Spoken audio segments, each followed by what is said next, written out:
Bonjour, bonjour et bienvenue donc même virtuellement à Laval pour le festival du premier roman et des littératures contemporaines où nous avons l'honneur et l'avantage de nous retrouver pour une première table ronde. Alors première table ronde qui va réunir donc Anne Poli, Bonjour. Dali Farah, Bonjour. Anne Lecourt Bonjour. et Charles Sitzenstuhl, qui me Bonjour. pardonnera d'avoir écorché son nom. J'espère en tout cas. Alors, une table ronde qui va nous emmener vers des figures marquantes. Et alors, j'aime beaucoup l'intitulé de cette table ronde que je n'ai pas choisi, mais qui me paraît particulièrement indiqué dans la mesure où la notion de marque est, est particulièrement importante dans chacun des 4 livres dont nous allons parler. Parce que la marque, c'est à la fois ce qui façonne, ce qui modèle, ce qui crée. La marque, c'est aussi ce que laissent des blessures, ce sont les cicatrices, ce sont les meurtrissures, les tuméfactions, et on verra qu'il va être largement question de violence. Et enfin, la marque, c'est également aussi ce qu'on trouve sur le front des forçats. Alors j'allais dire aussi peut-être sur le cheptel, mais ça, ce serait pas très élégant, donc je ne le dirai pas. Mais en tout cas, la marque peut être aussi proche du signe d'infamie ou du stigmate. Et tout ça pour dire que les figures que nous allons étudier, qui sont pardon, excusez-moi, pas l'université, les figures dont nous allons parler, ce sont des figures qui vont être des figures contradictoires, complexes, mouvantes, difficilement figurables, mais des figures qui ont laissé des marques, figure de père, figure de mère. Alors avant de laisser la parole aux auteurs, à l'auteur et aux autrices, un rapide tour d'horizon des différents livres. Je vais commencer par vous, Anne Poli, parce que vous êtes la plus proche de moi. Donc, pour votre livre Avant que j'oublie, chez Verdier, alors c'est un livre dans lequel on va retrouver au départ ce qui paraît être un schéma extrêmement simple. D'un côté, un père qui est appelé d'ailleurs le Minotaure, et de l'autre côté, une mère qui a été donc, oui, on peut bien dire la victime de ce père, une mère qui est considérée par tous comme une sainte femme, et au centre du jeu, si j'ose dire, la fille, la narratrice, qui va raconter, qui va créer, recréer un portrait, un peu comme un portrait chinois du père, à travers des objets, à travers ses souvenirs, à travers des réminiscences. Et dans un style qui va être très souvent dopé avec une vitalité punk, j'emploie le terme de punk à dessein puisque c'est aussi une des caractéristiques du père. Dans ce style-là, peu à peu, va se dessiner une autre figure de père, beaucoup plus complexe, beaucoup plus touchante et beaucoup plus tendre. Et je finirai par là, sans trop en dévoiler, il faut dire aussi que c'est un livre qui s'écrit dans le deuil, autour du deuil, et peut-être qu'il y a dans le deuil, dans la logique même du deuil, dans cette nécessité de trouver la juste distance par rapport à celui qui a disparu, peut-être qu'il y a aussi tout l'enjeu du livre et du rapport au père, comment se situer par rapport à lui. Voilà, donc très rapidement. Merci. Ensuite, Pour je cette passe donc présentation. à vous, Dali Farah. Alors, pour votre livre qui, chez lui, est chez Grasset, Impasse Verlaine. Alors, Impasse Verlaine, c'est pour emprunter le titre d'un autre livre qui n'a rien à voir, mais qui me paraissait approprié. C'est un peu une histoire de mal de mer. C'est l'histoire d'une mère, Vendredi. Alors, Vendredi est le nom de la mère, mais rien à voir avec Daniel Defoe. En tout cas, je pense, vous me détromperez peut-être. Un livre en 2 temps. C'est d'abord la mer comme une petite faunesse, une créature algérienne qui vit dans les montagnes, sous la coupe d'une mère, donc qui sera la grand-mère de la narratrice, j'espère que vous suivez, sous la coupe d'une mère qui sera la grand-mère de la narratrice, et qui vit donc dans une Algérie qui oscille entre le mythe et la violence du quotidien. La mère arrive en France, et à partir de là, c'est la narratrice qui va raconter sa propre histoire. Comment est-on fille d'une telle mère? Comment est-on la fille de celle qui est la dépositaire de tant de violence, de tant de désir de liberté? Et au fil de l'histoire de cette narratrice, au fil d'épisodes de l'enfance, on est dans cette espèce de tension permanente, qui est peut-être aussi une autre forme de la tension que je soulignais tout à l'heure à propos d'Anne Poli, entre d'une part les tribulations, la douleur, la souffrance, le désir de s'échapper à travers la littérature ou même très concrètement, et d'autre part la reconnaissance, plus ou moins forcée, de ce qu'il faut bien dire, elle est la fille de sa mère. Donc voilà, très rapidement. Et pour finir, juste noter que c'est un livre qui est également un livre très littéraire, parce que c'est aussi un apprentissage de la littérature, un apprentissage des pouvoirs de la littérature, et notamment de son premier pouvoir, qui est peut-être le pouvoir du conte, le pouvoir de s'échapper. Et enfin, donc Anne Lecourt, enfin non pas enfin, parce qu'il reste encore Charles Sitzenstuhl après, Anne Lecourt, 7 jours en face, paru donc aux éditions Parole. Alors là, il s'agit pour employer un mot un peu pompeux et un peu précieux, vraiment d'une anamnèse. C'est un retour au pays, un retour en Bretagne. La narratrice repart, mais elle repart également dans sa propre mémoire. Elle va essayer de désenfouir quelque chose, de faire advenir quelque chose qui est à la fois l'histoire de sa propre mère, Maryse, mère qui a été victime de violences conjugales, bref, tout ce qui pourrait faire, tout ce qui pourrait avoir un côté presque Zola ou Victor Hugo. Et d'autre part, il va s'agir d'arriver jusqu'à la révélation de ce qu'elle a été, elle, cette narratrice, enfant à 5 ans, de ce qu'elle a pu ressentir et peut-être des désirs qu'elle a pu avoir. Mais alors tout cela, tout à l'heure, je viens de parler du côté Zola, Victor Hugo de manière un peu désinvolte, mais il faut dire tout cela est porté par une écriture extrêmement poétique, attentive à la lumière, attentive aux impressions et attentive à ce qui passe par-dessus ou en dessous des mots. Comme si pour désenfouir tout ce passé, il fallait en passer, pardon pour la répétition, par ces détours. Et enfin, cette fois donc enfin, Charles Sitzenstuhl, donc pour la Golfe Blanche, chez Gallimard. Alors la Golfe Blanche, là on est dans un livre hanté. A priori, tout est normal, rien à signaler. Une enfance qui devrait être ordinaire. On est à l'est, à Célestat, une petite ville. La vie se déroule, un emménagement, une soirée de Noël, le sport aussi, la course à pied, le handball, l'école, la piscine, les balades familiales. Sauf que au centre de cette constellation, au centre de cette famille, il va y avoir la figure du père. Et pour le coup, je parle vraiment de figure, car il a quelque chose d'impénétrable, un peu comme une figure dont porterait, c'est approprié pour l'époque, un masque.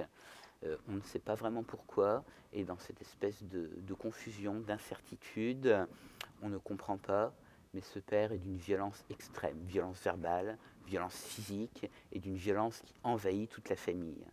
L'écriture est quasiment nue, très prosaïque, mais au meilleur sens du terme, et elle fait affleurer, et même plus qu'affleurer, elle fait éclater la violence de ce père. Et l'histoire, là encore, ce n'est même plus une question de trouver la juste distance, c'est vraiment comment échapper, comment sortir de cette prison, de cette séquestration qui est à la fois psychique et physique. Voilà donc grosso modo, à très très gros traits.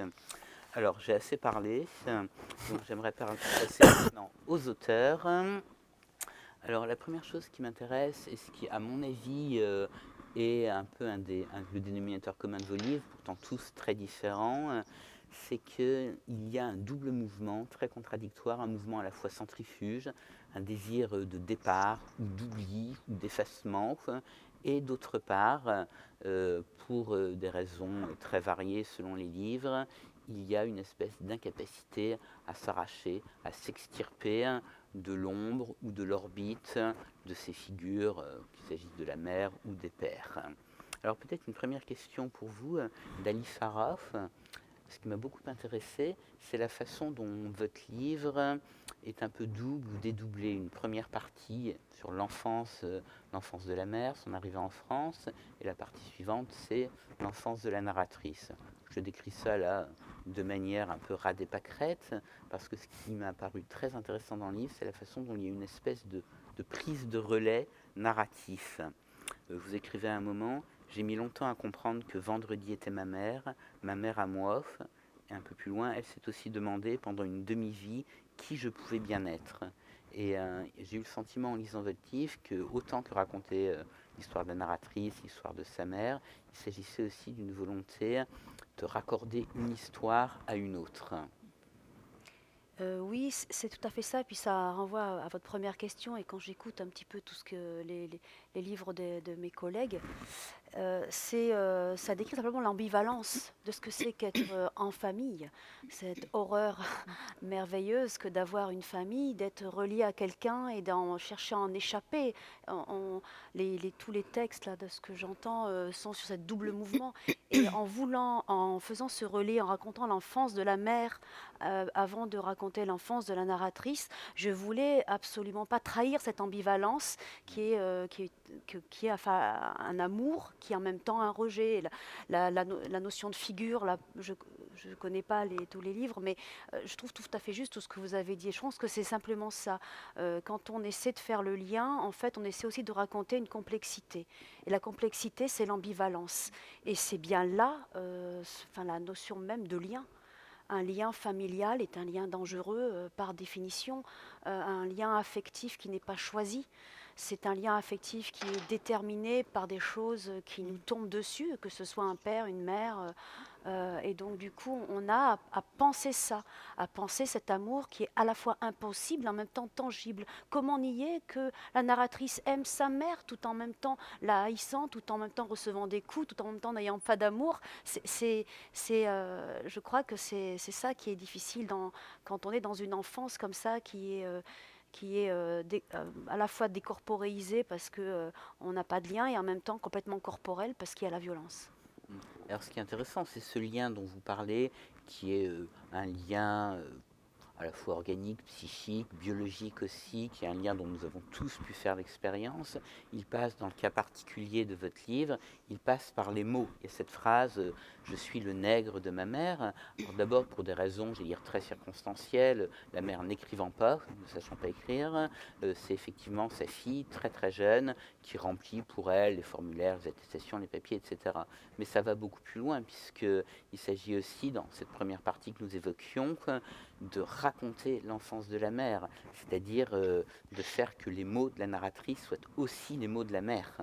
Oui, oui, la première phase du roman, c'est ma mère adore les histoires drôles. Et je raconte comment elle tente, enfin qu'elle essaie de se débarrasser du ventre, de son ventre dans lequel elle n'a pas compris qu'il y avait un bébé. Et donc, les histoires drôles, je pense il y a 4 textes ici, je pense qu'on a 4 histoires drôles dans le sens ambivalent. Et c'est vrai que le fait de raconter, c'est aussi un relais de parole, dans le sens aussi où on va se posséder par le fait de raconter. Non pas forcément dans une geste thérapeutique, parce que c'est souvent ça qu'on va un peu présenter aux personnes, soit quand elles prennent en plus leur propre vie.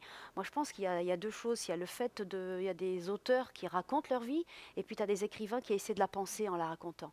Et le fait de penser une existence, ça passe nécessairement par la parole. Et être le nègre d'eux, j'utilise cette expression un peu iconoclaste et particulière, parce qu'il y a une soumission dans cette transmission de parole, parce que quoi faire avec ça? Quoi faire d'autre? Et en même temps, une forme d'émancipation, parce que le pouvoir de la parole, de l'écriture, ma narratrice, elle l'a sur la mère qui est analphabète. Elle découvre une puissance. Et le fait que la personne la plus puissante qu'elle connaisse lui délègue, parce qu'elle n'a pas le choix, cette puissance-là va faire en sorte que le lien entre la narratrice et les mots va être définitivement un lien vital de force et donc de possible émancipation. Au fond, en devenant le nègre, je me prépare à devenir le maître, et grâce à ma mère. Mhm. Alors précisément, ce passage de la dépendance, même de la soumission à une forme de liberté, de libération, en tout cas de distance, ça m'amène à votre livre, Anne Poly. On se réveille. Non, j'écoutais avec attention ce que disait Dali. Je trouvais ça très... Et alors moi, ce qui m'a énormément intéressé, parmi bien d'autres choses dans votre livre, c'est la façon dont la narratrice utilise un élément particulier, et plus exactement une particularité physique du père, qui est donc le père est unijambiste, il a perdu une jambe, et il y a cette phrase à un moment, j'avais le sentiment d'être le membre valide qui lui faisait défaut, donc le membre fantôme. Et il me semble que là, on retrouve bien l'ambiguïté que vient de décrire Dali Farah. C'est-à-dire, d'un côté, il y a ce membre n'existe pas, il est coupé, il est tranché, il est extérieur. Et d'un autre côté, ça reste le membre fantôme, la dépendance. Ouais, j'aurais pas attaqué sur ce côté-là, mais en effet, que vous dire? Déjà, Alors, je crois que je regrette d'avoir utilisé l'expression membre valide, parce que tout d'un coup, il y a une polysémie là qui me saute à l'oreille, qui me semble étrange. Et non, je rebondirais sur ce que disait un peu Dali, sur le fait que euh, on est pris malgré soi dans une histoire, dans une histoire de famille justement, et, euh, et chacun prend appui sur l'autre en l'occurrence. Et parfois, justement, l'histoire de l'amputation, c'est au moment où quelqu'un disparaît, parce que moi, mon livre se situe au moment du deuil. Donc, c'est justement cette amputation qui a été le moteur en fait de l'écriture de ce livre. C'est-à-dire c'est un arrachement à quelqu'un qui était là, à une présence, à un amour, à une tendresse un peu ambiguë, à des sentiments contradictoires par rapport à ce père qui était à la fois violent, ogre en quelque sorte, une figure d'ogre, et puis en même temps vulnérable et fragile. Et en fait, c'est suite à cette amputation du père, enfin en tout cas de comment on fait quand on perd son père. L'idée c'était finalement pour ma part de faire un bilan, c'est-à-dire dernier bilan avant liquidation. Comme les souvenirs le cerveau est plastique et les souvenirs s'effacent rapidement, c'est-à-dire le cerveau se met à retenir que les choses agréables. Nous avons fait de la calèche un jour de printemps, enfin voilà. Et très rapidement, on oublie tout ce qui a été désagréable et toutes les petites choses qui ont compté, qui ont toutes les pierres qui se sont accumulées pour créer quelque chose de pas forcément très joli en fait. Et l'idée c'était justement au départ de bien se souvenir de tous les détails pour ne rien omettre, ni la violence, ni voilà. Et aussi on fait souvent l'apologie des morts, on dit il était formidable, il était tellement, etc. Mais là il s'agit au départ, c'était surtout ben oui il était formidable, mais enfin il a quand même fait ça, il a quand même fait ça, ça, et puis le personnage de la mère a beaucoup souffert, et puis les enfants aussi, et puis voilà. Bon, et puis ce jaillissement, pas de rancune, mais en tout cas de liste, qui dit alors il y a eu ça, il y a eu ça, il y a eu ça, n'oublions pas ça non plus, m'a conduite à aller vers des choses plus subtiles. C'est-à-dire, bon, alors d'accord, c'était un ogre, mais après, qu'est-ce que c'était d'autre? Et en fait, c'est comme ça que mon écriture s'est déroulée de cette façon-là. Bah, vous parlez de liste justement et le côté l'énumération, c'est-à-dire donc la succession, et effectivement il y a un côté non pas effeuillage parce que ça ferait striptease, mais il y a un côté couche après couche jusqu'à la lettre de Juliette. Alors je ne dirais pas de quoi il s'agit dans cette lettre, mais c'est cette lettre qui parvient un peu d'arriver, qui permet un petit peu d'arriver à l'espèce de noyau que cherche l'écriture, à l'espèce de noyau de fragilité du père. Et d'ailleurs, il y a donc vous parlez de listes, et dans ce livre, il y a pas mal de listes. Il y a des listes d'objets notamment, qui permettent en effet donc il y a les listes de tous les méfaits, mais il y a les listes des objets. Et en fait, c'était aussi ça qui m'intéressait quand j'ai écrit ce livre, c'est que la mort, c'est quelque chose de fou en fait. Et quand on est face à elle, il reste pas grand-chose. Et il reste des petites affaires, il reste des tubes de ventoline, il reste des pots de compote, il reste des cuillères, il reste voilà. Et en fait, c'est tout ce qui reste au départ. Et puis après, on se rend compte, en faisant des listes les unes après les autres, qu'il reste plus de choses que ça. Mais, mais les objets permettent ça et aussi parce qu'en réalité, ce livre au départ, il devait s'appeler Les Affaires du mort.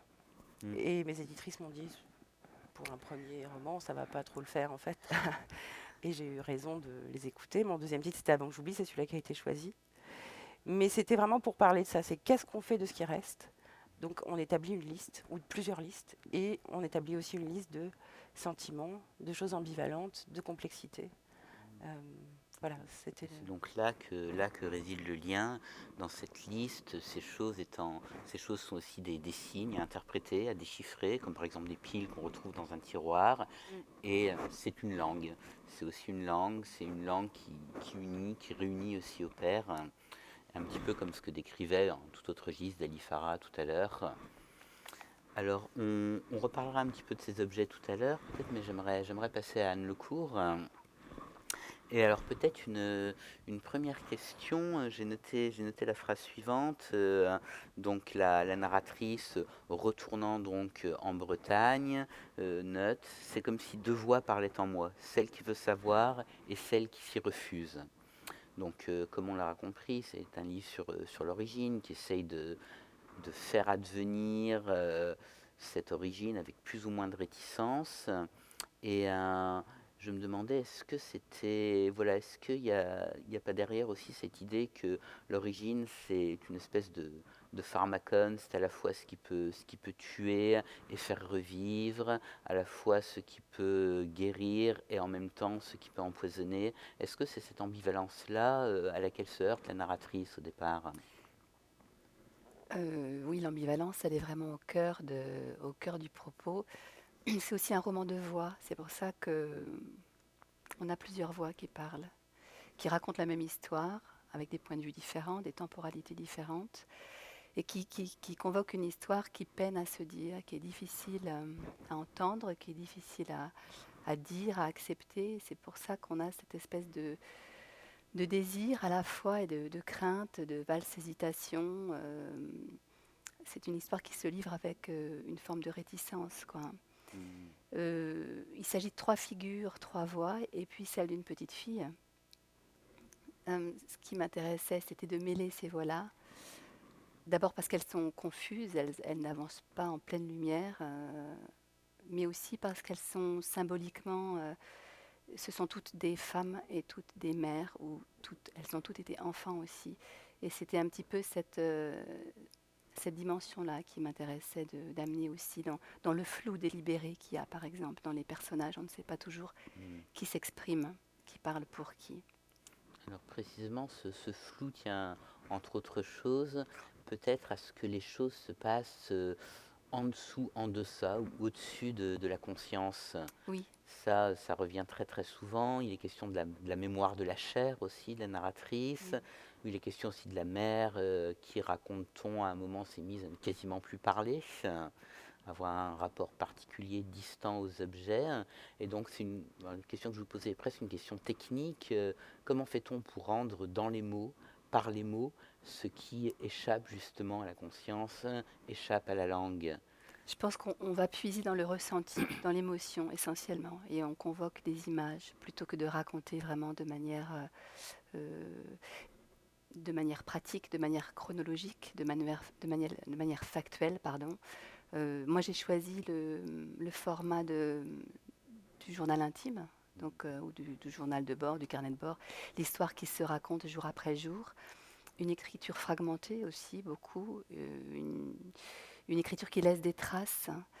euh, donc on n'est pas dans une histoire qui se raconte, on laisse des traces et des indices, un petit peu comme un tableau impressionniste, entre ombre et lumière toujours, avec un paysage qui est aussi une figure à part entière, derrière qui est à la fois une incarnation de, de, la, de la prodigieuse souffrance et solitude de ces femmes-là.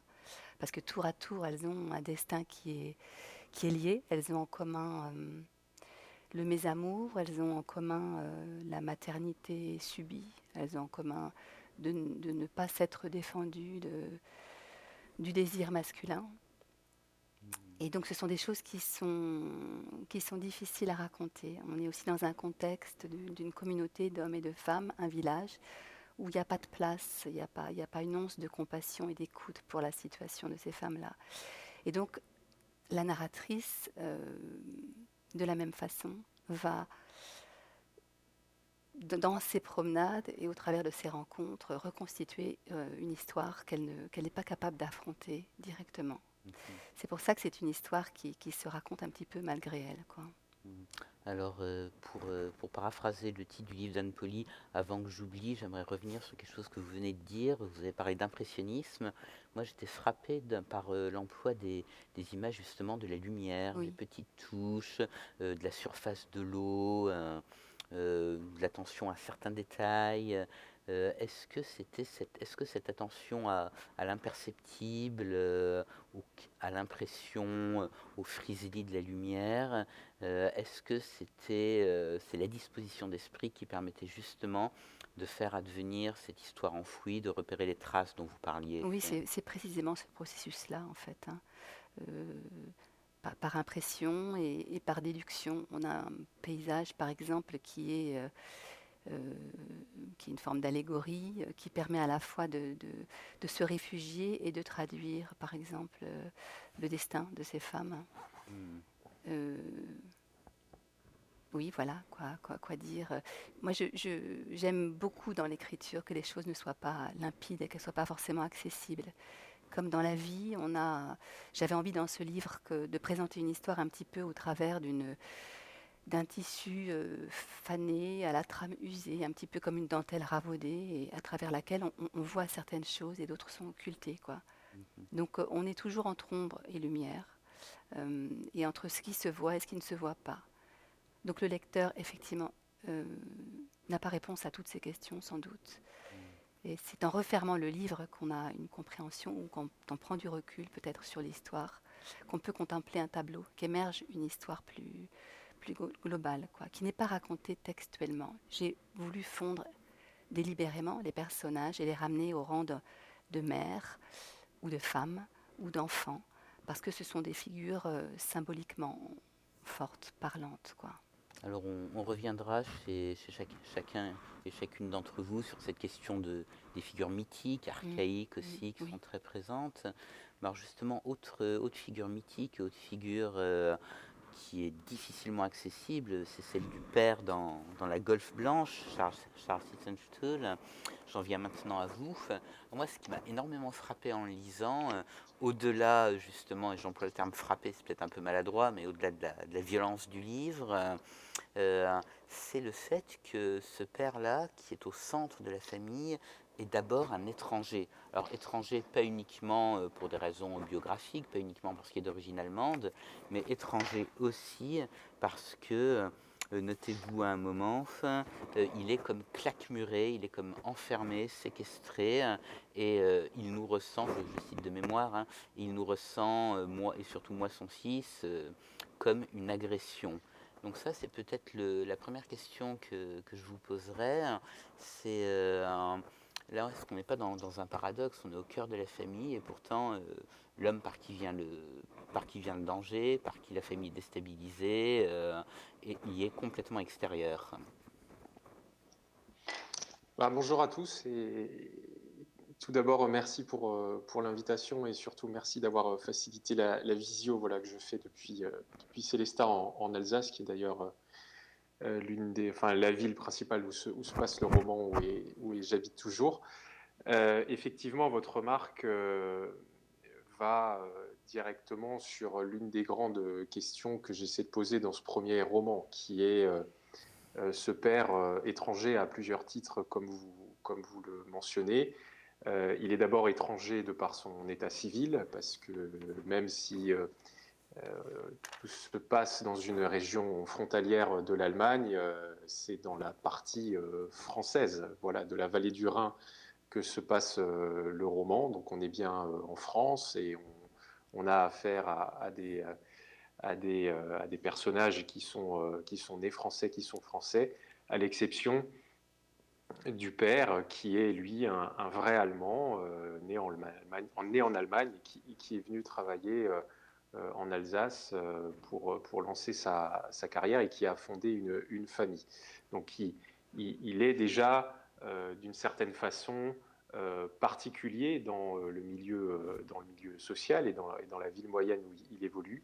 Et puis, au fur et à mesure du roman, ce que j'ai voulu montrer, c'est que le fils va progressivement ouvrir les yeux sur la personnalité extrêmement étrange, voilà, en restant mesuré de son propre père, et qui, comme vous le dites bien, donne le sentiment d'être claquemuré, d'être enfermé sur lui-même, de ne supporter personne, et de ne même pas supporter sa propre famille et ses propres enfants, et de vivre d'une certaine façon seul, alors qu'il est dans une maison, voilà, avec 3 autres personnes, sa femme et ses deux enfants.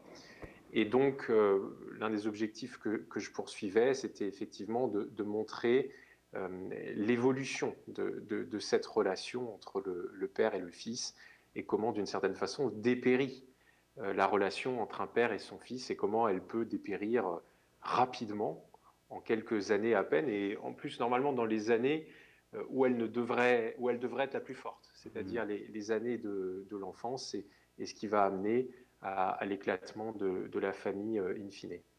Oui, effectivement, le livre souligne très très bien comment les moments qui devraient être les moments forts des relations entre un père et un fils sont tous subvertis, renversés, mis sans dessus dessous. Par exemple, assister à un match de foot. Mais revenons un petit peu sur cette question d'étrangeté, d'hommes étranges et étrangers à la fois. J'ai été frappé, en vous lisant, j'ai eu des images cinématographiques, je pense, une soirée de Noël. A priori, tout se déroule bien, mais on attend l'explosion du père. On se dit quelque chose va péter. Bon, ça ne pète pas, en tout cas pas à ce moment-là. Et je me suis dit, tiens, on pourrait être, alors petit A, soit chez Michael Haneke, pour le côté allemand, ou petit B, soit chez Hitchcock pour le suspense. Donc mes références m'étaient un peu tirées par les cheveux, mais toujours est-il que j'avais le sentiment que vous aviez aussi cherché à convoquer des modèles d'écriture qui étaient des écritures du suspense, peut-être pas nécessairement du thriller, mais un imaginaire peut être aussi un imaginaire du cinéma, de l'angoisse, de la peur. Des choses que vous aviez en Ouais, tête, ça? alors en fait, j'avais rien de.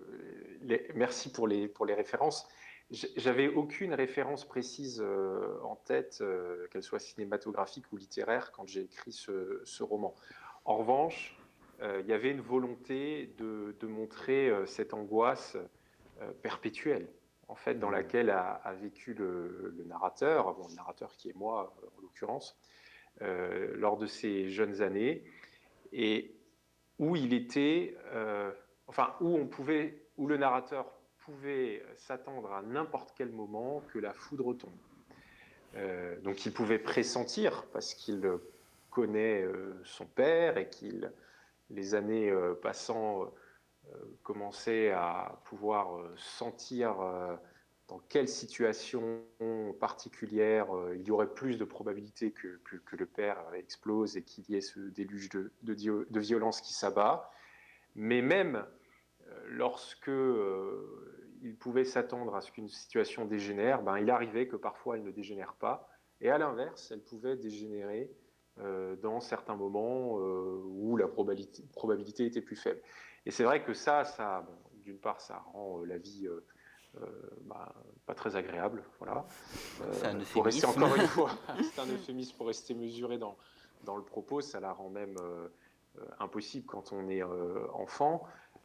Mais ça rend aussi le personnage principal du roman, c'est-à-dire le père, euh, étrange, voire étranger, si j'en reviens à votre question initiale, puisqu'on a l'impression de faire affaire à quelqu'un qui ne se contrôle pas en réalité, et qui peut-être est lui-même soumis ou travaillé à des forces intérieures ou des forces psychiques ou physiologiques, je n'en sais rien, j'ai toujours pas la réponse d'ailleurs 32 ans après, euh, assez mystérieuses, voilà, et qui vont faire qu'à un moment donné, alors que tout ça ne s'explique pas nécessairement, il va y avoir un problème, et ce problème va dégénérer en quelques minutes.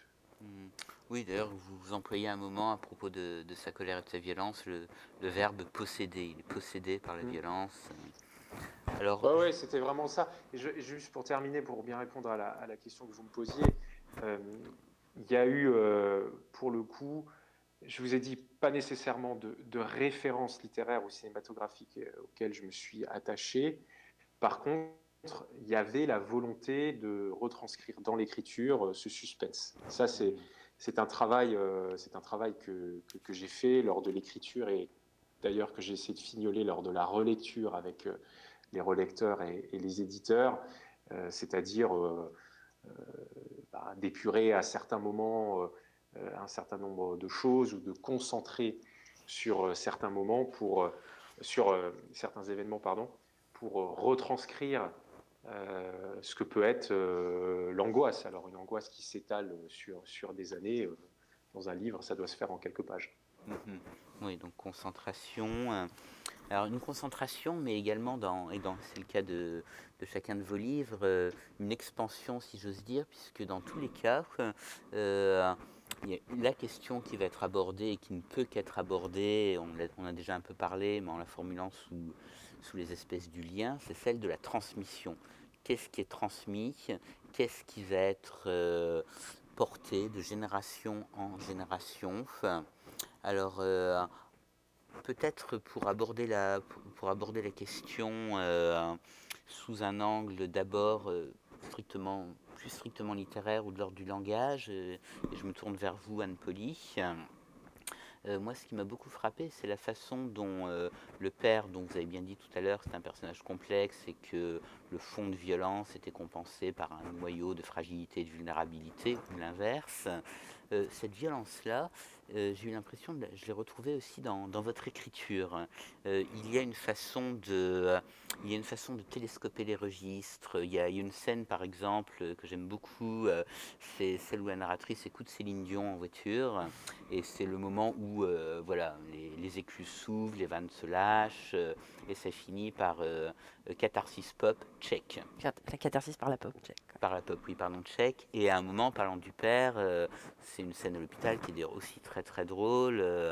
Elle explique mon père et ses performances punk ou sa prestation punk. Donc voilà, moi ce que je me demandais, c'est est-ce que un petit peu de cette violence du père dont vous parliez, vous avez tenté de la retranscrire dans cette langue qui bouscule quand même la langue française.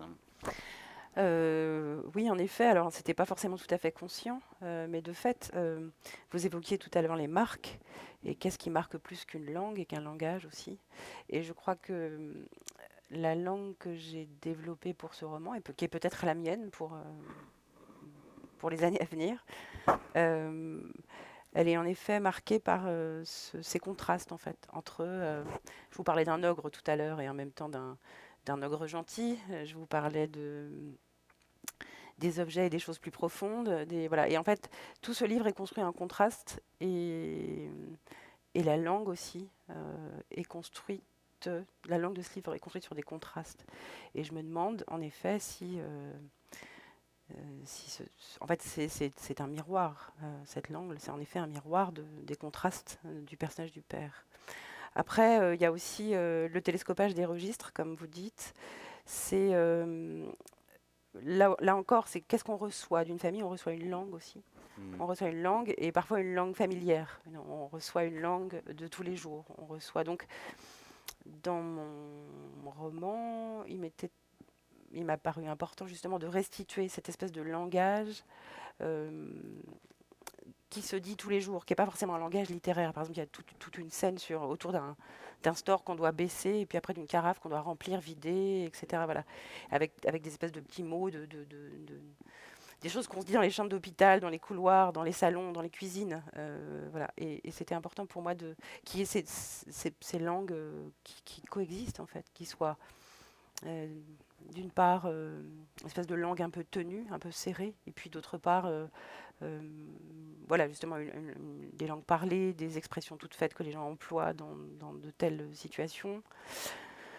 Et puis il y avait de toute façon une volonté de faire un peu de faire réagir le lecteur. J'ai écrit ce livre beaucoup en pensant à un lecteur qui lirait une énième histoire de deuil et on se dirait oh là là que c'est fatigant ces histoires de deuil, les filles qui perdent leur père, il y en a par milliers, enfin voilà. Bon. Et mon idée c'était vous savez, quand on tombe au fond d'une mare, on donne un petit coup pour remonter. Et en fait, c'est toujours comme ça que j'ai écrit un peu. C'est au moment où je me vautrais vraiment fort, je décidais de dire quelque chose d'un peu différent dans la langue, justement. Ça s'est passé par la langue. Typiquement, avoir une langue serrée, puis tout d'un coup dire un gros mot, vous voyez, cette manière de faire qui correspond à ma position dans le monde, mais qui était aussi littéralement un jeu aussi avec le lecteur en disant tu t'endors, hein, cette histoire de deuil, ça t'endort, et ben non, tout de suite on va se réveiller, il va y avoir une infirmière qui savate tout d'un coup, et puis un malentendu, et puis le croque-mort va être sous, et puis voilà.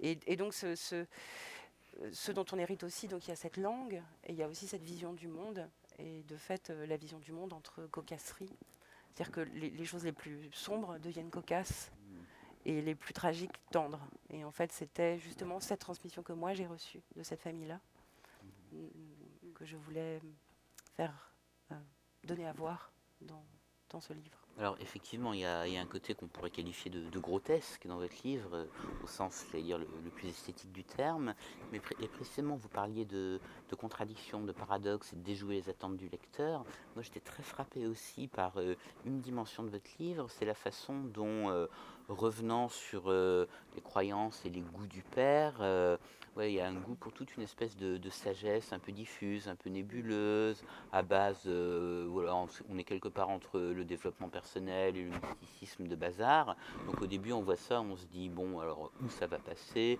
ou alors elle va s'en moquer, hein. Et finalement pas du tout, la narratrice trouve non pas son salut, mais elle trouve une espèce d'apaisement, je crois que c'est au rayon spiritualité de la FNAC. Histoire de Et fantôme. voilà.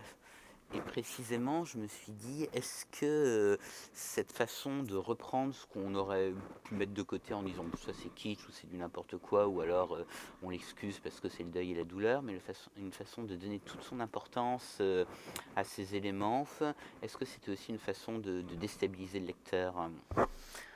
Déstabiliser, je sais pas. Oui, il y a une petite provocation là-dedans. C'est comme mettre Céline Dion, vous voyez. Il Mm. y a des gens qui n'écoutent pas Céline Dion. Bon, évidemment, j'ai choisi Céline Dion parce que tout le monde la connaît. J'avais essayé Nicoletta, mais personne ne connaissait, donc c'est pour ça. Et donc, oui, l'histoire ça aussi, c'est un milieu social, c'est-à-dire s'intéresser aux choses modestes. À un moment, je le dis, il y a une scène avec des piles où il y a un cercueil de piles épitaphées. Et finalement, la transmission, elle est là. C'est-à-dire, on hérite d'un endroit social, on hérite d'un capital culturel qui est celui qu'il est, c'est-à-dire à la fois des histoires de fantômes, et à la fois des histoires de haïkus, et à la fois Saint François d'Assise, et à la fois Notre Père qui est aux cieux. Vous voyez, on fait un petit mélange avec tout ça, et tout ça est pas... oui, c'est ça, c'est un capital culturel précis qu'on fait réémerger quand on relate ses vies, en fait. Et puis il y avait quelque chose de rigolo justement, comment dire ça, ces envies de littérature parce que le personnage du père a beaucoup d'intérêt pour la poésie japonaise, par exemple, les haïkus. Et l'haïku, qu'est-ce que c'est? C'est quelque part des miettes de poésie. C'est comme si c'était un petit morceau de poésie, parce que dans ce milieu-là, on ne s'autorise pas beaucoup de poésie ou beaucoup de littérature, on s'autorise seulement un tout petit peu de poésie dans l'haïku. Et il y avait quelque chose de rigolo à évoquer ces choses-là, ces histoires un peu saugrenues, ou en tout cas ces petites choses modestes, cette petite poésie, alors que soi-même on a la prétention de devenir écrivain, vous voyez. Et c'était justement parler de ça, c'est-à-dire voilà, je viens de cet endroit-là, avec des histoires abracadabrantes, avec un petit peu de poésie, et j'essaye de porter cet imaginaire-là un peu plus loin, en entrant moi-même en écriture. Enfin, il y avait quelque chose de cet ordre-là. Une espèce de prolongement. Voilà, c'est ça. C'est un porté de flambeau, en quelque sorte. Voilà. Alors, autre flambeau qui est porté, mais qui brûle vraiment, celui-là, c'est, je me tourne vers vous, Dali Farah, sur cette question-là encore de la transmission je reprends votre terme, du capital culturel qui est légué. Il y a un moment où la narratrice se dit que quelque chose a été transmis génétiquement de la grand-mère, Mère Granf, à sa mère et à elle-même. Et je rappelle donc la grand-mère est appelée Mère Grand. Il y a quelque chose qui viendrait du conte, de l'obscurité, de la violence, de l'opacité, de l'archaïsme peut-être aussi du conte. Est-ce que c'est ça aussi une des découvertes de votre narratrice? Oui, c'est quelque chose dont finalement je parle davantage dans mon second roman, et je rebondis un peu sur ce qu'a dit Charles, même si désolée, j'ai pas lu votre livre, mais je vois un point commun à nos œuvres encore. Là, c'est la peur. La première transmission, avant tout, c'est la peur.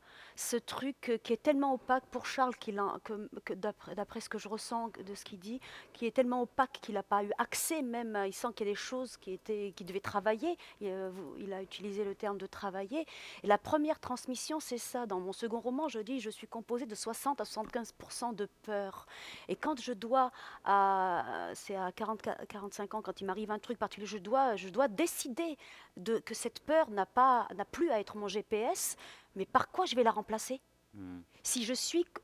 Par quoi je vais remplacer la peur si je suis constituée de ça?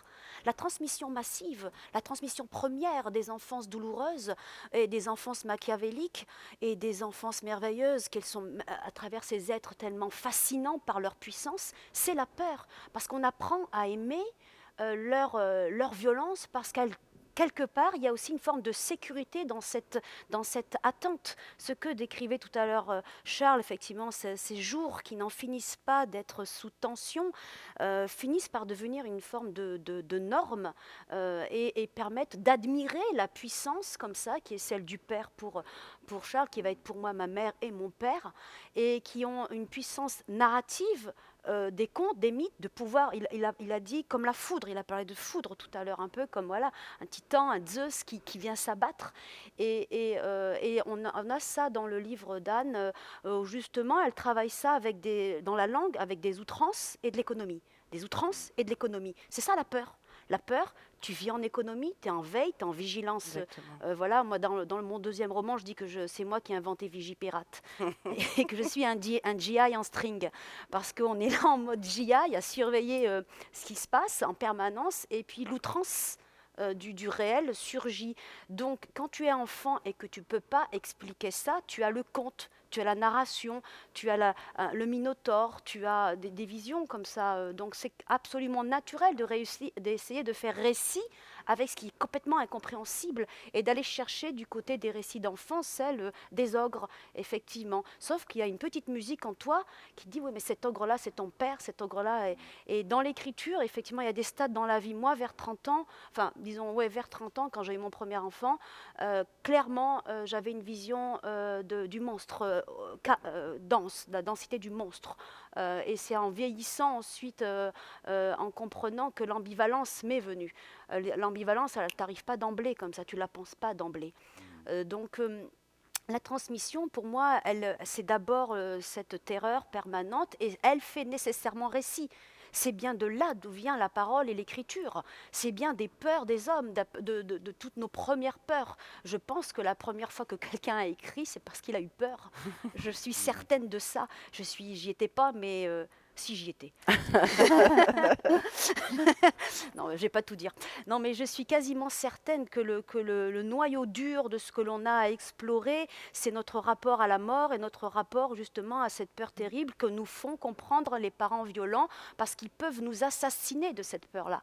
Et donc je crois que ça nous fait accéder à une compréhension du monde auquel on n'est pas prêt. Normalement, tu n'es pas prêt à 4-5 ans à comprendre que tu peux mourir de la main de ton père ou de ta mère, quoi. Normalement, ce n'est pas le moment de comprendre ça, qu'en fait, il va normalement avoir une mort naturelle, à peu près naturelle, et tu vas mourir tu vas mourir un peu de la mort de ton père, mais tu n'es pas prêt à mourir quand tu es tout petit, quoi, à comprendre ça. Et du coup, c'est vrai que ça crée une sorte d'effraction qui nécessairement va créer une narration, soit une narration qui va être rentrée, douloureuse, etc., soit qu'on va essayer de, comme dit tout à l'heure Anne, de retranscrire par une forme de poéticité, de mettre à distance, de mettre dans une forme d'allégorie, d'image. C'est encore une manière de la traiter, cette matière, ou différemment, là, comme j'écoute des autres auteurs, moi j'ai plutôt travaillé sur l'humour. Mon truc à moi, c'était vraiment de mettre justement pour créer une forme de présence comme ça qui soit réelle. Moi, j'aime beaucoup le réel, moi, beaucoup de pouvoir dire les choses. J'aime pouvoir détester et aimer en même temps. J'ai pas envie de choisir. Et donc, du coup, j'ai plutôt choisi l'ironie, la dérision, et à la fois de la violence et pour la narratrice elle-même. Je crois que le ridicule, parlait de grotesque tout à l'heure, on est bien obligé de rire. Je raconte une scène dans Impasse Verlaine où je suis donc la narratrice est avec sa sœur et elle se rappelle la mémoire ma sœur, la petite fille, donc là, je l'appelle petite sœur, elle fait tomber une télévision cathodique, les grosses télévisions, et la mère arrive tout furieuse et pour protéger la petite sœur, la narratrice se met devant.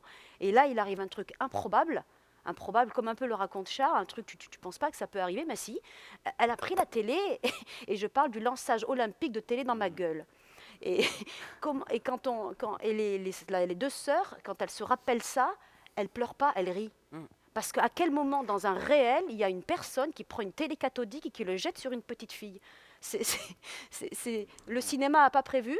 Je crois que, et je crois que ce moment-là, en fait, même s'il y a de la douleur, on arrive à en rire pour pouvoir le dominer. Et c'est encore du récit. Et on est dans cette logique qui est celle de l'humour noir, la protection par l'humour, et l'humour qui fait affleurer tout ce qu'il y a en dessous, ces archaïsmes dont vous parliez à travers le conte. Tout à l'heure, vous me raconterez comment vous étiez là à la naissance de l'écriture, ça m'intéresse. Oui. Mais après, avant tout, voilà, je vais essayer d'y penser. d'accord. Mais alors passons un peu à vous, Anne Lecourt, et justement sur cette question voilà, sur cette question d'un tuf, d'un noyau souterrain plus ancien, plus archaïque. Moi, j'ai noté une phrase. C'est au moment de la rencontre, si j'ose dire, de la mère et du père donc qui disparaîtra très vite. euh, Sans savoir qu'elle obéissait à l'ordre des choses, à la toute-puissance d'une nature ancienne et surtout à la volonté du plus fort. Mm. Et j'ai eu l'impression que ce voyage en Bretagne, ce voyage sur des terres qui sont, pardon pour le côté fils du tourisme, mais des terres de légende, des terres de contes aussi, était aussi un voyage vers ce qu'il y avait de plus ancien, de plus archaïque, à la fois la puissance de suggestion et de domination, peut-être une espèce d'ordre des mâles, et également ce qu'il y avait encore peut-être de plus ancien, les puissances d'attraction, de pulsion, de désir. Oui, c'est tout ça à la fois. C'est la plus vieille histoire du monde, de l'homme et de la femme, et du désir, de l'attraction, de la répulsion, du consentement ou de la vulnérabilité. En fait, on n'est pas en Bretagne. On revient dans le Cotentin, donc c'est la Normandie. Euh, euh, c'est c'est l'histoire de la condition féminine, en fait, qui se cherche, qui subit, et plus que de transmission dont on parlait tout à l'heure, c'est plutôt de l'ordre de la répétition, de l'ordre de la fatalité. C'est cette condition, on abordera ça cet après-midi, la question de la matrice, c'est-à-dire de porter l'enfant, le désir d'enfant qui s'exprime, qui ne peut pas s'exprimer dans ce livre, dans cette histoire, parce qu'il y a répétition fatale d'abus et d'isolement et d'enfermement dans la condition subissante, la condition de la femme qui subit. Et donc ça s'exprime dans le livre par ce refus du ventre nourricier, caressant, aimant, protecteur. On a comme ça des figures féminines qui se reproduisent sur plusieurs générations, qui sont incapables d'accompagner, de créer le lien à l'enfant. Dans ce que vous disiez sur les pulsions et peut-être tout le mythe autour de la nature très très ancienne, c'est vrai que la nature donne cet éclairage là aussi qui rappelle le désir et puis le désir réfréné quoi, chez les protagonistes. Vous parliez de la difficulté, voilà, de cette espèce de malédiction de répétition, mais il me semble qu'il y a chez la narratrice, il y a le moment où elle part des livres, de la découverte des livres. Ces livres-là sont une façon de la remplir en elle-même, de la remplir. On a l'impression qu'il y a, alors non pas un détournement, mais une projection de la volonté d'enfanter, de la matrice dont vous parliez, euh, du biologique vers le littéraire, des corps vers les mots. Oui, c'est parce que ce sont les mots qui vont la construire. C'est une Et qui vont lui construction. mentir aussi. Et qui vont lui mentir, et qu'elle va faire mentir. Hein. On est toujours dans un jeu de cache-cache dans le livre, sur une identité ancienne, enfouie, difficile, comme le disait Anne Sylvestre dans une très belle chanson, non, tu n'as pas de nom, tu n'as pas de nom. Et cet enfant-là n'a pas de nom, donc elle n'est pas une personne quand elle arrive au monde. Et donc toute sa vie, elle va se défendre de ça, de cette souffrance-là, et construire une identité qu'elle va composer avec les adultes qui sont autour d'elle, quelques familles d'accueil, puis il y a des gens qui vont quand même se relayer après une enfance très, très maltraitée. C'est dans les mots qu'elle va puiser la force de se construire une véritable identité qui lui est refusée depuis sa naissance, quoi. Alors effectivement, les mots peuvent être une source de régénération, un bouclier, bon, ils sont aussi beaucoup plus ambigus, mais encore faut-il les utiliser, les mots. Et c'est là que je reviens à vous, Charles Sissenstuhl. Ce qui est frappant chez le père, chez votre père, donc, c'est l'impossibilité de parler. Alors ce n'est pas qu'il ne parle pas, il n'est pas muet, mais on se heurte toujours chez lui à quelque chose qui est de l'ordre de l'impératif catégorique, c'est il faut. c'est ainsi, c'est un devoir, c'est-à-dire quelque chose à quoi on ne peut pas répondre tout simplement. Est-ce que peut-être non pas la cause, parce que la cause on ne le saura jamais, mais est-ce que peut-être le ressort de cette violence n'est pas dans ce rapport-là à la langue, l'impossibilité de parler à part cette langue univoque qui affirme le tu dois, le devoir? Absolument. Moi, je partage totalement, encore une fois, ce que vous dites, Damien. Le cœur du drame se situe en grande partie là, hein, dans l'impossibilité de parler, ou alors dans des discussions qui n'en sont pas vraiment, c'est-à-dire qu'elles ne vont que dans un sens. C'est le père qui affirme, c'est le père qui édicte les règles, des principes qui parfois sont idiots, voilà. Il me semble que l'une ou l'autre fois, notamment sur les scènes de la piscine et du lac, je montre à quel point le narrateur peut être abasourdi parce que son père peut lui dire, voilà, je crois notamment sur la lecture du livre du Tour de France de mémoire, voilà, le père qui dit pourquoi tu lis le livre d'un Tour de France d'il y a 3-4 ans alors que Ah oui, puis il lui on pose est en ensuite des questions. 1999, voilà, je crois qu'on doit être en 1999 lorsque cette scène se passe.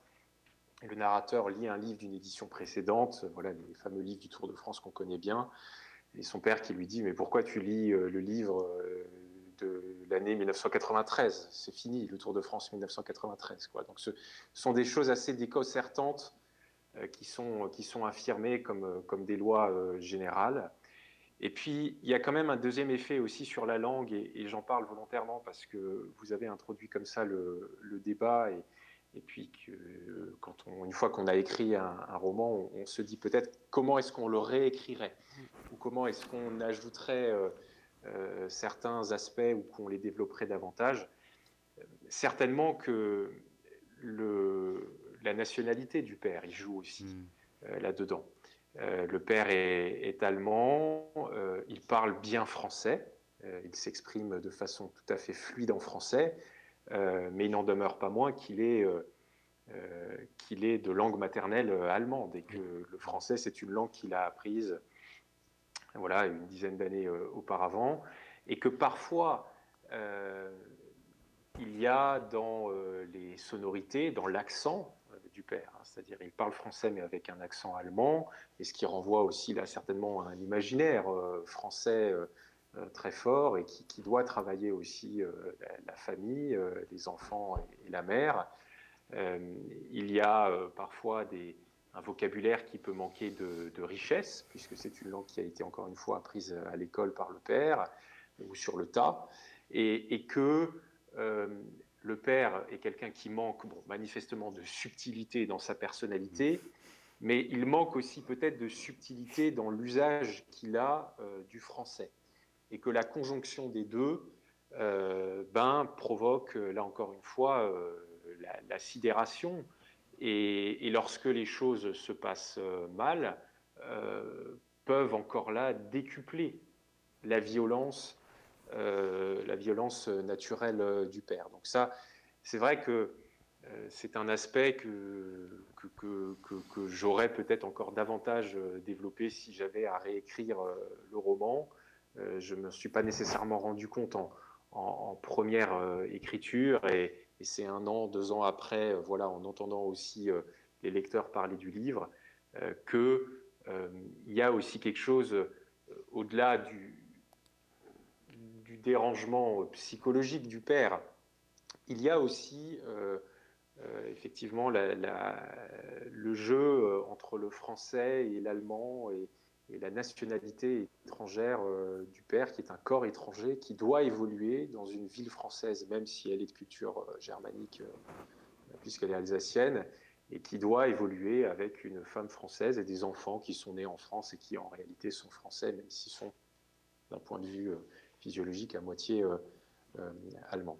Mais c'est vrai que la langue, est ce qui distingue probablement l'humain de l'animal, et effectivement, c'est assez central dans les relations. Et ce qu'on dit, la façon dont on le dit, les sonorités, traduisent en réalité beaucoup de choses, voire l'essentiel. Alors peut-être une toute dernière question pour poursuivre un petit peu. J'ai eu le sentiment en lisant qu'il y avait une espèce de spectre qui rôdait, comme disait l'autre dans votre livre. C'était une espèce de mélange d'impensés, de stéréotypes et d'angoisse concernant cette fois non pas seulement la langue, la famille, mais l'Allemagne elle-même. Le père, après tout, a pour sobriquet Hitler, c'est ainsi que le baptise ses enfants, son fils. Il y a ce passage, il y a ces vacances, ces villégiatures chez la grand-mère, où on a vraiment l'impression de se retrouver là encore chez Haneke, quoi, le vide, le désert, l'ennui. Et donc je me demande, alors je ne sais pas trop comment formuler ma question, parce que c'est pas un personnage de roman, c'est aussi votre père, mais d'une certaine façon j'ai l'impression qu'il cristallise en lui un certain nombre d'angoisses concernant ce qu'a pu être le rôle de l'Allemagne à une époque donnée de son histoire. Oui, absolument. Votre question, effectivement, est dans le fil de ce que je viens de dire. Il y a, alors, c'était pas encore une fois en première intention dans l'écriture de ce roman, mais c'est quelque chose qui était sûrement dans l'inconscient de la personne qui l'a écrit. Et parce que voilà, le personnage principal est un Allemand, quelqu'un qui est né après-guerre, que tout ça se passe en Alsace. On est dans les années 90, donc c'est à peine un demi-siècle après la guerre, et on sait voilà ce que cette région a subi du voisin, avec lequel il s'est réconcilié d'ailleurs, et c'est très bien. Mais c'est sûr que un père allemand d'une quarantaine d'années qui vient voilà, d'un petit village au milieu de la forêt allemande. Donc, dans ce cas, ça peut renvoyer là aussi de l'imaginaire mythologique allemand, qui est quelqu'un de très, en tout cas en apparence, très carré, à cheval sur les règles, d'extrêmement brutal, agressif, violent dans son expression, parfois violent physiquement, qui a voilà, un patronyme très, très, très allemand, qui a une mère, la grand-mère du narrateur, elle aussi très, très, très froide. Bon, on est vraiment dans tous les clichés de l'allemand et de l'Allemagne. Et ce qui d'ailleurs, moi, m'a toujours amené à une question, enfin c'est toujours la question sur les stéréotypes, les stéréotypes nationaux. Quelle est la part de vérité dans les stéréotypes nationaux? C'est-à-dire, on dit toujours, oui, c'est très mal d'avoir des stéréotypes, et puis on catégorise des gens, on catégorise des nations, on catégorise des pays, des groupes sociaux ou des religions. Bon, là, on parle d'un pays. Mais en fait, le narrateur a un peu la triste expérience de voir que le stéréotype de l'allemand et de l'Allemagne qu'il reçoit de la société, donc ce qu'il apprend dans les manuels scolaires, ce qu'il peut aussi voir dans la culture populaire française. Je crois que je dis à un moment voilà, que j'aime beaucoup Louis de Funès, et notamment La Grande Vadrouille, donc qui est probablement l'un des films où le stéréotype de l'allemand est poussé à l'extrême dans le cinéma français. Et c'est d'ailleurs le plus grand succès du cinéma français d'après-guerre. Donc, le narrateur reçoit ça de la part de la société française dans laquelle il évolue, tous les stéréotypes de l'allemand, et en fait, il constate qu'à la maison, l'allemand avec lequel il vit coche beaucoup des cases des dits stéréotypes. Et c'est vrai que voilà, ce qui amène à un questionnement, parce qu'en plus tout ça se passe en Alsace, à 15 km de la frontière allemande, et le narrateur commence à découvrir à cet âge-là, par les grands-parents, ce que peuvent dire les grands-parents alsaciens, ce qui s'est passé pendant la guerre, ce qui s'est passé avant, quelle trace ça a laissé. Bon, tout ça se mélange dans la tête du jeune garçon qui a à peine 8, 9, 10 ans et est très déstabilisant. Et donc l'amène, d'ailleurs, comme vous le dites, hein, à surnommer à un moment, mais c'est tout à la fin, c'est-à-dire on est vraiment dans la période où la violence est extrême et que la famille est en train d'exploser, amène le narrateur en fait à surnommer son père, voilà, du nom du triste dictateur que l'on a connu, parce qu'il a dit, en fait, voilà, voilà, c'est ce que donne le cerveau d'un enfant de 8-9 ans. Ils se disent, en fait, il est comme lui, quoi. Bon, bien sûr, avec le recul aujourd'hui, je me dis, c'est totalement absurde d'avoir surnommé pour moi-même mon père comme ça, mais quand on est enfant, voilà, le raisonnement est assez simpliste et il amène à ça. Alors on pourrait continuer là-dessus, et en particulier sur le fait que nommer son père n'est pas non plus un acte gratuit, parce qu'on a parlé de la nécessité de nommer, de la difficulté de nommer. On pourrait continuer à vous poser aux uns et aux autres beaucoup de questions, notamment cette question de génération dont vous parliez. Il y a aussi des questions de différence de génération qui apparaissent dans votre livre, Anne Poly, ou alors des questions aussi de quasi-intemporalité de certaines pratiques sociales qui apparaissent dans votre livre, Anne Lecourt. Mais bon, tout ça nous mènerait un peu trop loin, le temps passe, et il nous reste quelques minutes pour des questions de notre public virtuel. Donc, Alors, les internautes sont timides ce matin, donc il n'y a pas de questions Internet. Mais moi, j'ai une question pour Dali. Dali, j'ai eu la sensation tout à l'heure que vous parliez de la peur comme une forme d'addiction. Et je crois que vous pourriez tous les quatre rebondir là-dessus. Je commence. Belle, ça s'adresse à toi en premier. C'est pas exactement une addiction, c'est-à-dire que quand on est fabriqué de ce qu'on a vécu. L'enfance n'est pas un espace comme ça détaché de notre histoire, ou comme si les frises chronologiques correspondent pas à la vie. La vie, c'est une fabrique. Et je crois que du coup, quand on a connu ça pendant de nombreuses années, eh bien, on en est fabriqué malgré soi. Il y a un bout d'Allemagne nécessairement en Charles.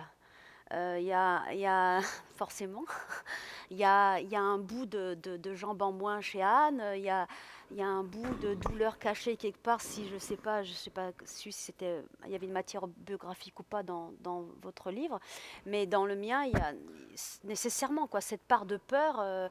Et c'est pas vraiment une addiction, c'est qu'en fait on connaît que ça. Et après, cette peur-là, on joue avec. Toute la vie.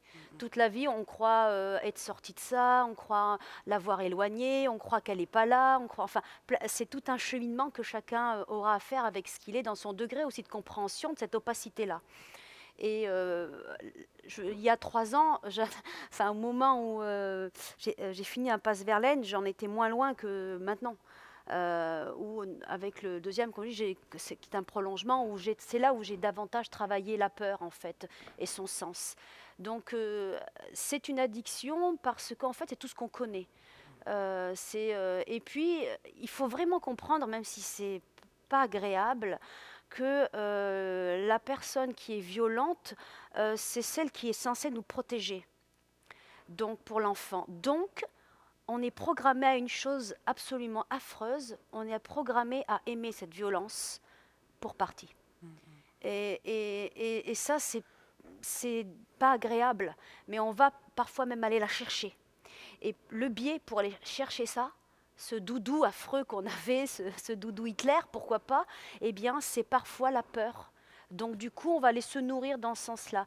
Donc voilà, ces trucs-là, toute cette chimie-là, de l'être, toute cette fabrique-là, moi j'ai mis énormément d'années à la saisir parce que ça écrase d'avoir tout ça. D'abord de pouvoir élucider en fait. Et donc c'est pas exactement cette addiction, en tout cas cette espèce moi je parle d'héroïne, je parle carrément d'héroïne parce qu'on a ce jeu de mots sur la notion d'héroïne, et je dis je suis composée voilà, pour faire de la morphine il faut tant de kilos, pour faire de l'héroïne, et moi je pèse tant. Voilà. Donc il y a quelque chose, je dis qu'elle sniffe la chimie, sa propre chimie. On se sniffe soi-même dans sa propre douleur.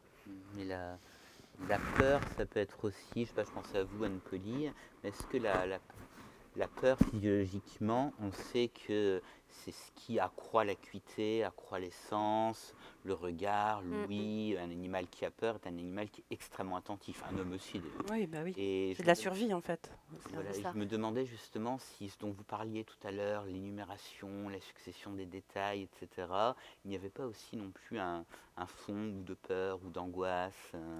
Si, bah, je suis tout à fait d'accord avec ce que dit Dali sur le côté que c'est une peur qui est constituante et qui de fait donne c'est vrai, une grille de lecture aussi sur le monde. C'est-à-dire être en hyper-vigilance tout le temps, effectivement, ça donne une autre vision. On voit les choses avec, comme vous dites, précision, acuité. On anticipe à l'avance les mouvements des uns et des autres, leurs Ça. pensées, leurs émotions. Voilà. Enfin, je trouve que ce que ça dit là, c'est vraiment dans chacun de ces livres, c'est d'où vient la violence. En fait, il y a une recherche de ça, une espèce de une tentative de compréhension, ou pas d'excuse, hein, mais de compréhension de d'où elle sort cette violence incompréhensible. Et du coup, et vous parliez d'addiction, de la peur, non, je dirais pas que c'est addictif, je dirais juste que le cerveau humain va vers ce qu'il connaît en premier. Donc après, c'est ça qui est si difficile, c'est que on a peur, toute une enfance, on a peur, et puis après dans sa vie d'adulte, on dit bah ça y est. Et en fait, non, pas du tout. On retourne vers ce qu'on connaît. C'est-à-dire, on retourne vers quelque chose qui est effrayant, vers des relations qui sont qui vous mettent dans cette tension-là. Alors, c'est heureux quand on veut écrire parce que du coup, on a des choses à raconter, mais c'est fatigant. Voilà, c'est aussi ça. Mais l'aspect addiction, c'est aussi parce que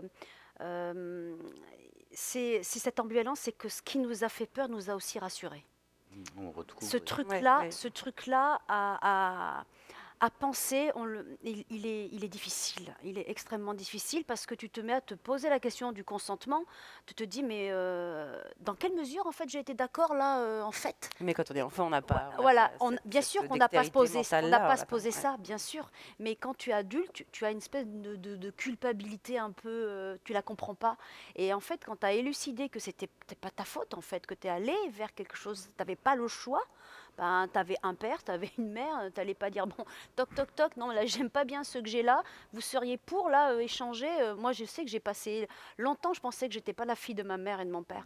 Ouais, Et c'est écrit dans ton roman. je le raconte, et je le raconte, par exemple, j'adorais Rémi sans famille. Moi, je rêvais d'être Rémi sans famille. Je me suis dit, un jour, ça va toquer. Je ne voyais pas du tout le lien entre eux et moi. Et j'étais certaine que ça allait sonner, et un jour, dire, finalement, on vient chercher notre fille. Non, mais c'est. Et que vous citiez une œuvre d'ailleurs littéraire pour évoquer ce que vous venez de décrire, ça nous ramène peut-être, et on finira peut-être par là, par ce qui est, sinon le but, encore moins la mission, c'est extrêmement pompeux, mais au moins peut-être une des fonctions de la littérature, c'est celle de réécrire cette origine. Dans le vide, dans le gouffre qu'ouvre la peur, c'est de réécrire, de recréer. Et là, je pense vraiment à vos 4 livres. Le fait d'écrire un livre pour Charles Titzenschul, tout simplement, de reprendre la parole, de nommer le père. Le fait pour la narratrice d'Anne Lecourt, d'enfin se confronter et de revenir à 40 ans à l'origine, au moment où elle va donner naissance, puisqu'elle est Oui. enceinte. Moi, il y a la rupture, c'est vrai, par contre. Il y a le retour aux origines, mais il y a rupture dans l'espèce de répétition. Une espèce de, oui, de renaissance peut-être. Oui, aussi, de renaissance. C'est un livre qui est dédié à toutes les naissances, et surtout celles parties de travers, évidemment. D'accord. Bah, écoutez, ça nous fera une très belle conclusion. Ouais. Merci Anne. Eh bien, écoutez, merci à tous. Merci. Et merci également à ceux qui nous regardent.